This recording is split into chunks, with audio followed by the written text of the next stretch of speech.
O profeta Elias foi um dos homens mais conhecidos da Bíblia, citado tanto no Antigo Testamento quanto no Novo.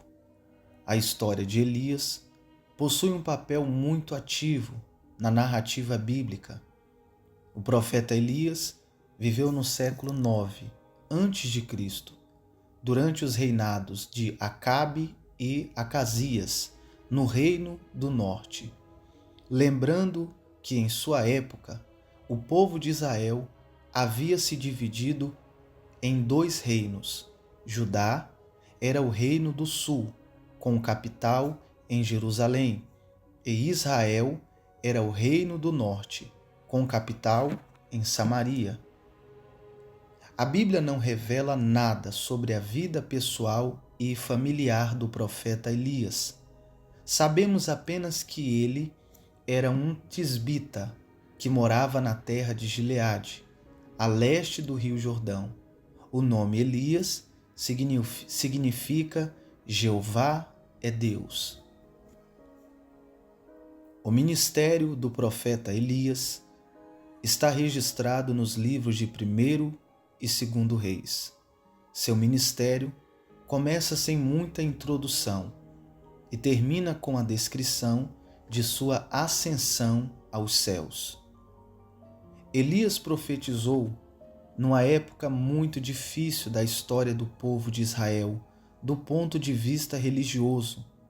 No tempo de Elias, o Reino do Norte havia alcançado sua melhor posição econômica desde que havia ocorrido a separação do reino após a morte de Salomão.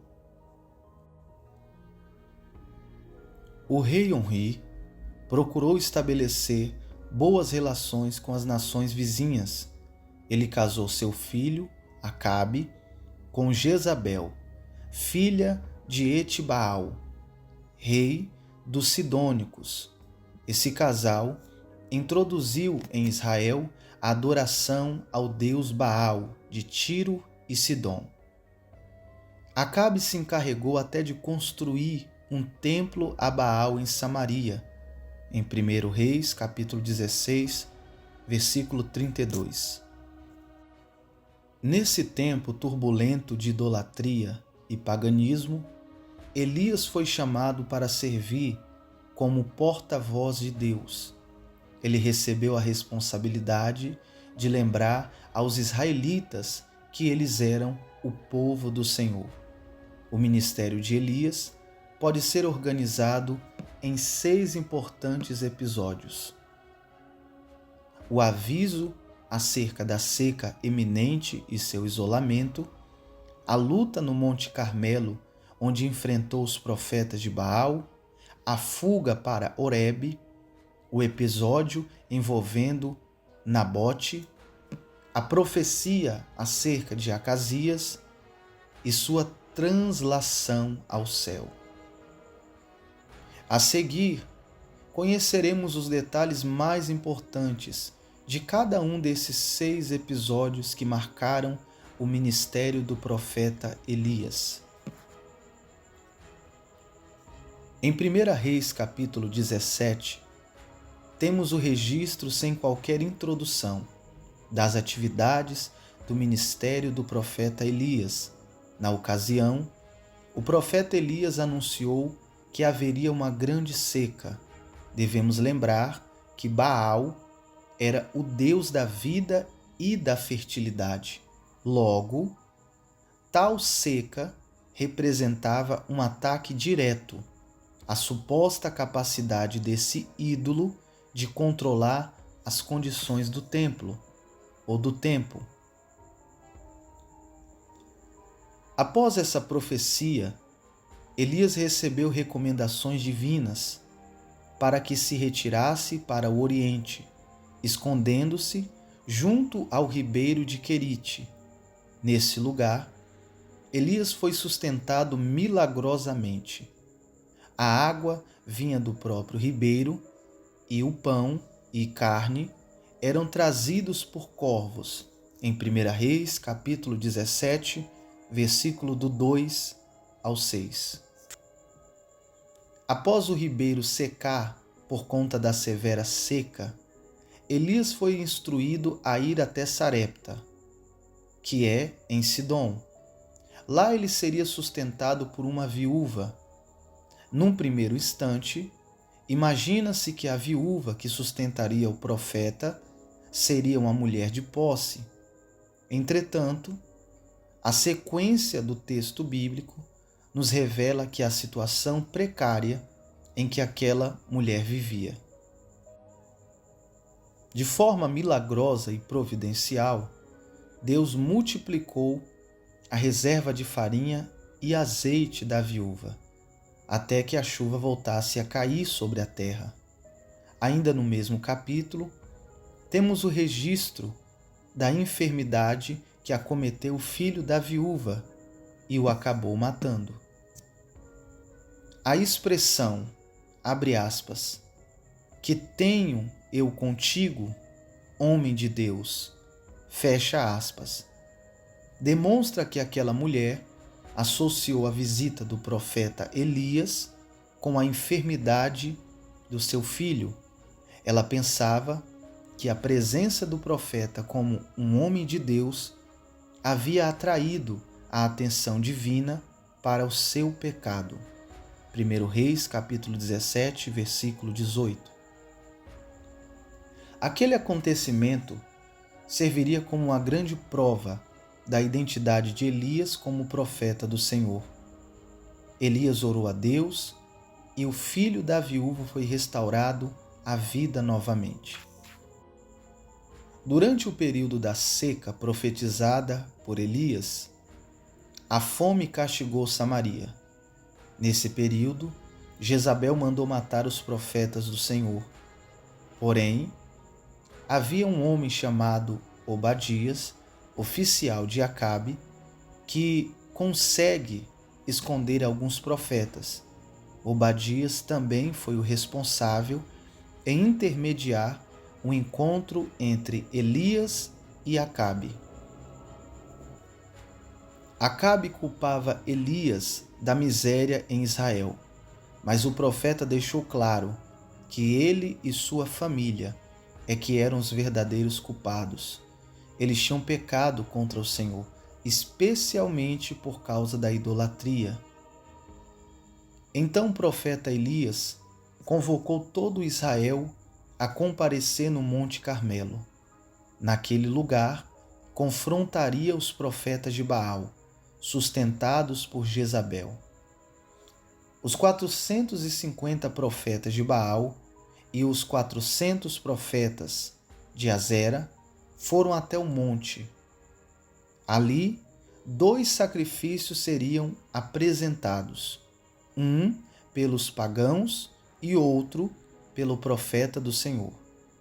Ninguém poderia queimar os sacrifícios, pois o fogo deveria surgir de uma forma sobrenatural. O verdadeiro Deus seria aquele que queimasse o sacrifício. Os profetas de Baal fizeram tudo o que puderam, mas nada aconteceu.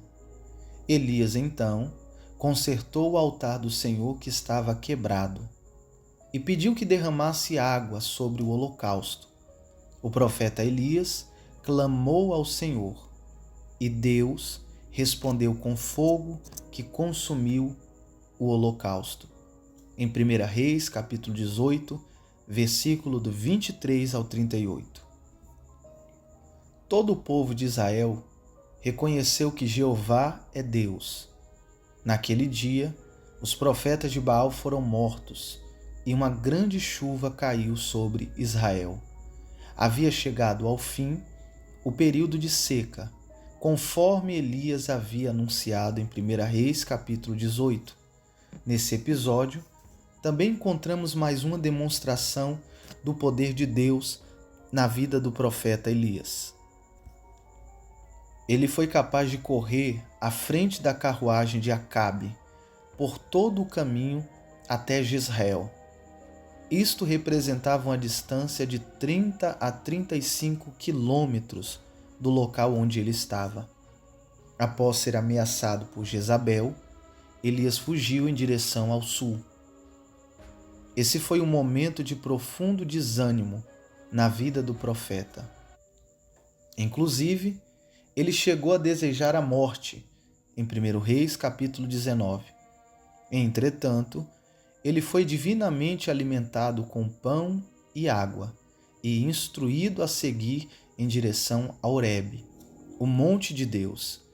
A caminhada durou 40 dias e 40 noites, e o profeta foi sustentado apenas pela refeição que havia comido. O Monte Horebe foi o local onde Deus, ou o Deus da aliança de Moisés, se fizera conhecido. Isso indica que a volta de um profeta leal a Deus àquele lugar era muito significativa. No Monte Horebe, Deus deu nova visão e nova instrução ao profeta Elias. Ali ele recebeu 3 incumbências. A primeira, ungir Hazael como rei da Síria. A segunda, ungir Jeú como rei de Israel. E a terceira, ungir Eliseu como seu sucessor. Vale mencionar que a comissão acerca de Hazael e Jeú foi complementada por Eliseu, já que a ascensão de ambos aos tronos da Síria e de Israel, respectivamente, é registrada no ministério de Eliseu. Em 1 Reis, capítulo 21, encontramos mais um grande confronto entre o profeta Elias e a família real. Jezabel havia planejado a execução de Nabote, que não queria abrir mão de sua vinha em favor de Acabe.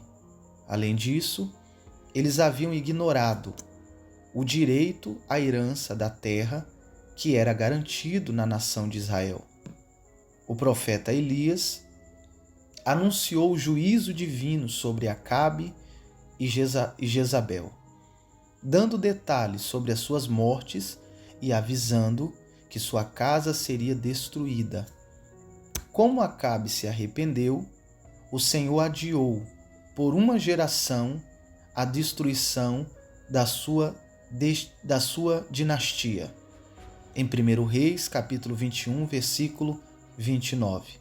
Mas Acabe e Jezabel tiveram mortes desonrosas, conforme a profecia em 1 Reis, capítulo 22 e 2 Reis, capítulo 9.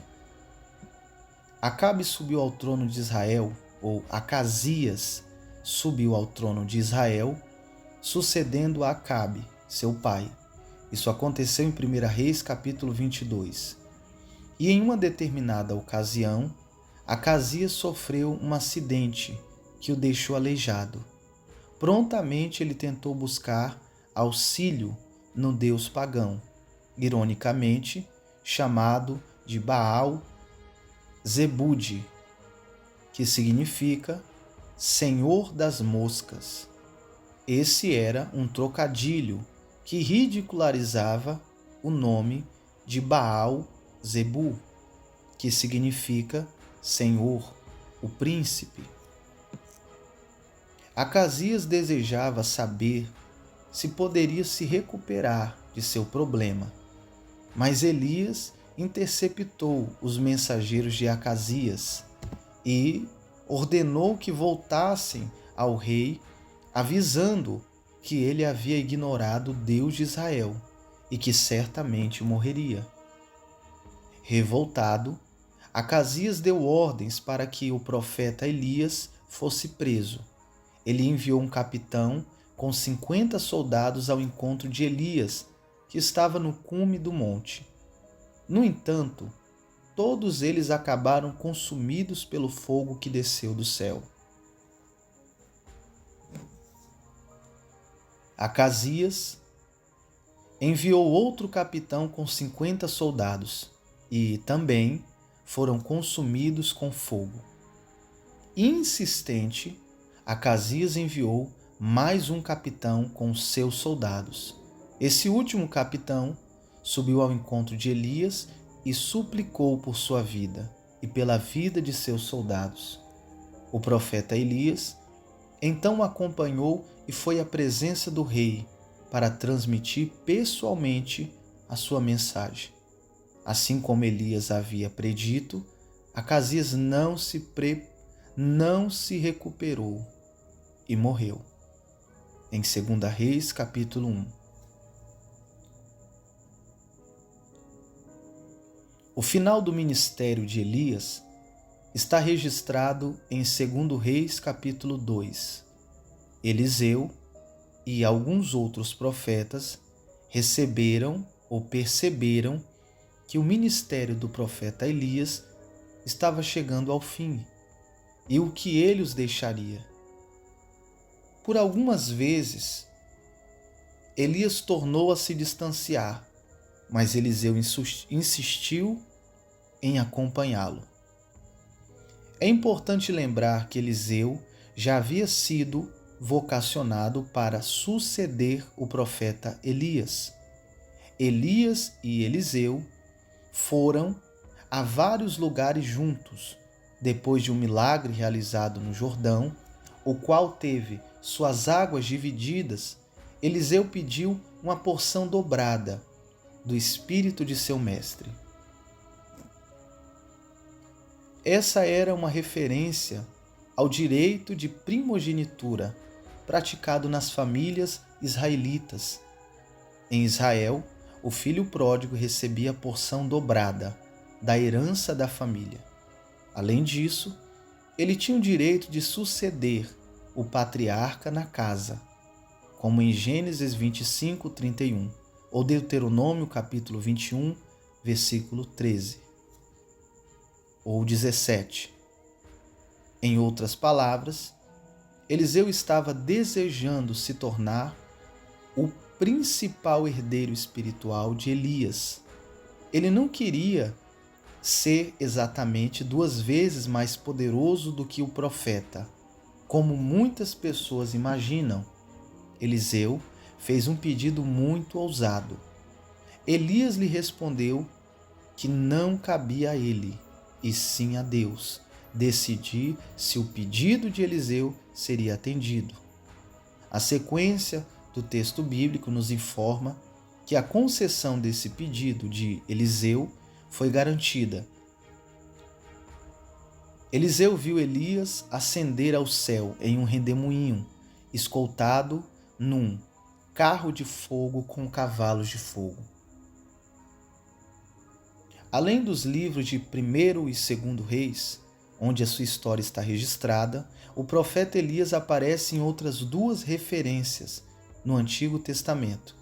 Em 2 Crônicas 21, 12, temos notícias de que Elias enviou uma carta ao rei de Judá, Jeorão. Vale lembrar que o ministério de Elias se concentrou principalmente no reino do norte. Jeorão havia sucedido seu pai, o rei Josafá, e foi repreendido por ter decidido seguir o padrão idólatra dos reis de Israel do norte, ignorando o caminho do temor e da obediência a Deus e se distanciando do que fora feito por Asa e por Josafá. Há também uma referência a Elias no livro de Malaquias, no capítulo 4, no versículo 5. O profeta é mencionado como precursor do grande e terrível dia do Senhor. Alguns acreditam que essa profecia conecta Elias às 2 testemunhas do Apocalipse. Porém, o próprio Jesus indicou que se trata de uma referência ao ministério de João Batista, em Mateus 17:10, em Marcos 9:11 e Lucas 1:13. Particularmente, creio que as últimas interpretações e mais coerentes com o texto bíblico. O Antigo Testamento menciona 3 outros homens com os mesmos nomes de Elias. O primeiro foi benjamita, em 1 Crônicas capítulo 8.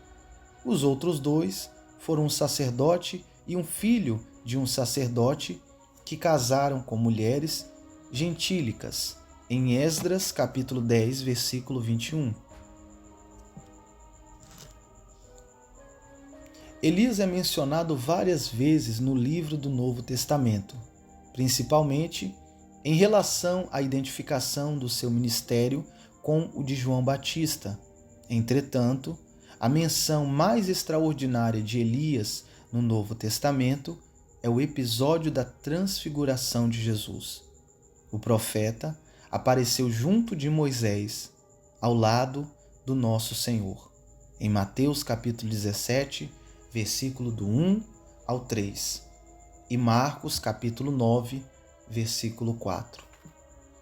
Ainda no Novo Testamento, o apóstolo Paulo citou o profeta Elias em Romanos capítulo 11, versículo do 2 ao 4, e Tiago, em sua epístola, também mencionou o profeta ao fazer uma exposição sobre a importância da oração. Em Tiago, capítulo 5, versículos do 17 ao 18. Eu espero que vocês tenham gostado desse vídeo a respeito da história do profeta Elias e desde já peço que você deixe aí o seu like, se inscreva no nosso canal para que esse canal cresça bastante e chegue a muitas outras pessoas. E deixe aí nos comentários a sua sugestão acerca do nosso próximo vídeo, de histórias com base na Bíblia, profetas, discípulos, acontecimentos, e nós faremos o possível para trazer aqui o vídeo falando a respeito desse tema.